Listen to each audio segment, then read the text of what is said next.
how to integrate your Google Forms with NeoDove.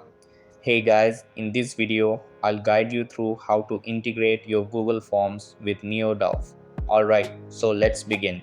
So to start with, go to your connect.neodove.com on your admin portal and then click on integrations. Now click on Google Form to initiate the Google Form integration. On this page, you need to decide which campaign should the leads be created into, as I'll create a new campaign in the sales pipeline and I'll click on submit. Over here, you have to copy the endpoint URL and go to Google Forms. I will create a new blank form and will add a few questions to it. After creating it, what we have to do is integrate it with NeoDove. To do so, click on these three dots which are before your profile icon.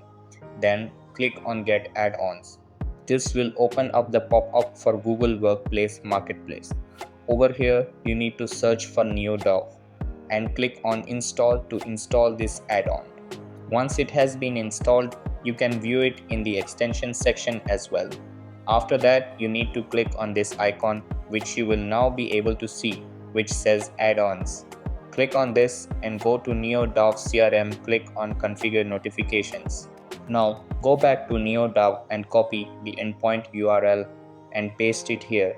Now under mapping, we have the three major questions, which is name, mobile and email. So we need to tell that which question in my form is asking for name, which question in my form is asking for the mobile number, and which question in the form is asking for email. After doing so, click on save. So that's basically how you can integrate your Google Forms with NeoDove. So that's all for this video. Consider subscribing if you find it helpful, and I'll see you in the next one. Thanks.